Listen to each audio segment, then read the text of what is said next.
السلام علیکم محترم سامعین، اشرف المخلوقات کہلائے جانے والے انسان کی کہانی کا آغاز یہاں سے ہوتا ہے کہ سب سے پہلے یہ خدائے تعالیٰ کے علم میں موجود رہا، اس کے بعد عالم ارواح میں منتقل کر دیا گیا۔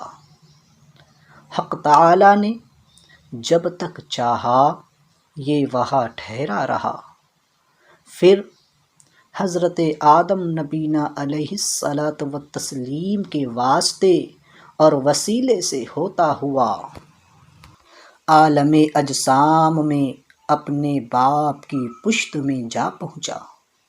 اس کے بعد منی کے ناپاک قطرے کی شکل میں اپنے باپ کی پیشاب گاہ سے نکل کر ماں کے شکم میں پہنچا۔ اس منزل میں تقریباً 9 مہینے ٹھہرا رہا۔ یہاں اس کی پرورش حیض کے ناپاک خون سے ہوتی رہی، پھر ماں کی شرمگاہ سے نکل کر دنیا میں آنا نصیب ہوا۔ کم و بیش 2 سال یا 2.5 سال کی مدت تک ماں کا دودھ پیتا رہا۔ یہ بھی حیض ہی کا خون تھا جو بشکل دودھ اسے ملتا رہا۔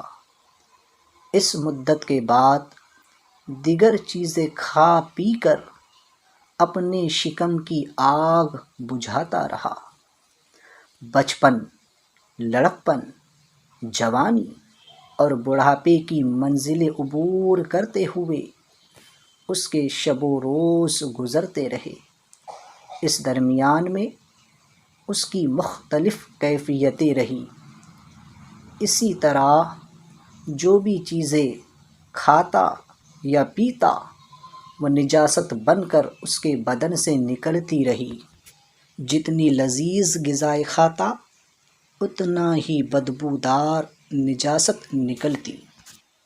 کم از کم دن میں 1 مرتبہ اپنے ہاتھ سے اپنی نجاست خود صاف کرتا ہے۔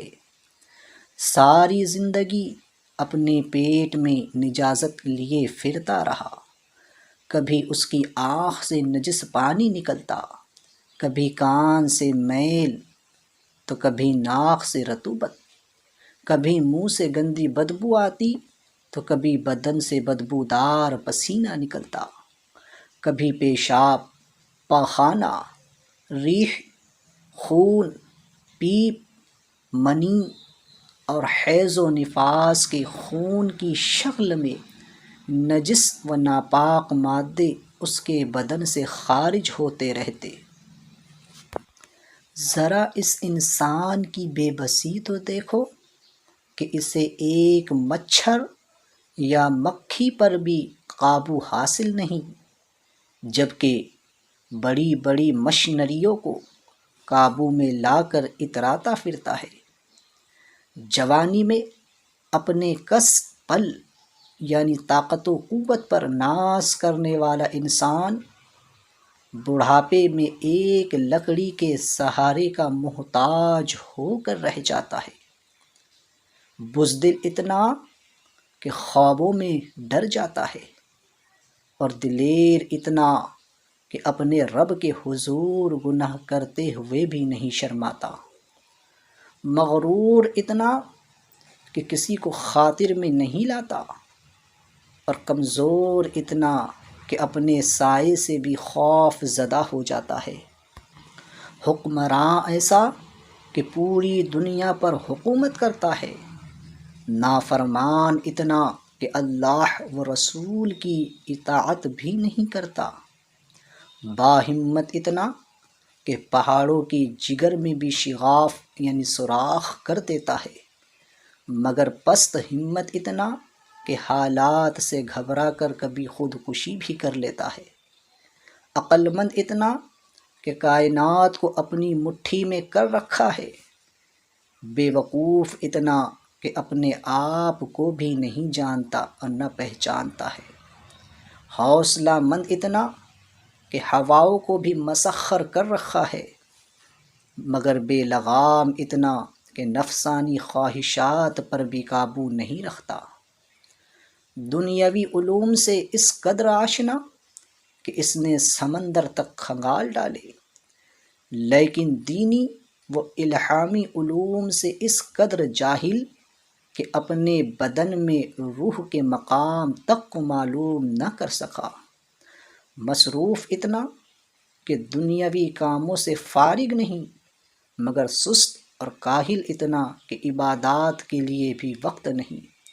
خبردار اتنا کہ دوربین اور ٹیلی اسکوپ کے ذریعے اس نے کہکشائیں تک ڈھونڈ نکالی، اور بے خبر اتنا کہ مراقبہ و مکاشفہ کے ذریعے اپنا آپ یعنی خود کی حقیقت تک نہ پہچان سکا۔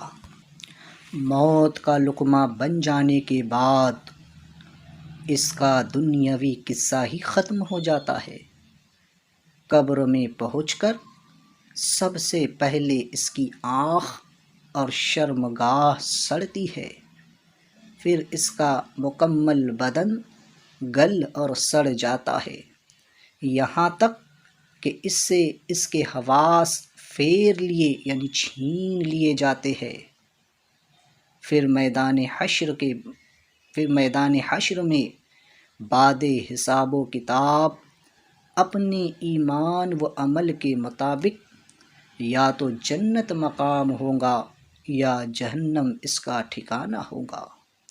یہ آخری منزل ہے جہاں اسے ہمیشہ ہمیش رہنا ہے۔ یہ ایک عام انسان کی داستان ہے جسے وہ بھلا چکا ہے۔ انبیاء، اولیاء، صلحاء، نیک متقین اس سے جدا ہے۔ اب ذرا غور کیجئے کہ منی کے ناپاک قطرے سے پیدا ہونے والے، حیض کے خون سے پلنے والے، دو شرمگاہوں سے نکلنے والے، اپنے پیٹ میں نجاست لیے پھرنے والے، قبر میں گل سڑ کر خاک ہونے والے، کمزور، بے بس، بزدل اور اپنے انجام سے بے خبر انسان کو کب زیب دیتا ہے کہ وہ اپنے کریم رحیم رب کی نافرمانی کرے، اس کی زمین پر اکڑ کر چلے، غرور و گھمنڈ کا اظہار کرے، عیش و عشرت اور نفسانی خواہشات کی خاطر زندگی بسر کرے۔ اے غافل انسان، اپنی حقیقت کو پہچان، اپنے آغاز و انجام پر غور کر، تاکہ تیرے دل میں خوف خدا اور نیک اعمال کی رغبت پیدا ہو۔ تو خاک ہے اور خاک ہی میں ملنا ہے۔ اپنے اندر خاک کے جوہر، عاجزی، انکساری، خاکساری کو پیدا کر، تاکہ تیرا انجام بخیر ہو اور تیرا ٹھکانہ جنت ہو۔ دعا ہے کہ مولا کریم ہمارا خاتمہ ایمان پر فرمائے اور جب تک زندہ رہے شریعت کے مطابق زندگی گزارنے کی توفیق عطا فرمائے۔ آمین۔ اللہ حافظ۔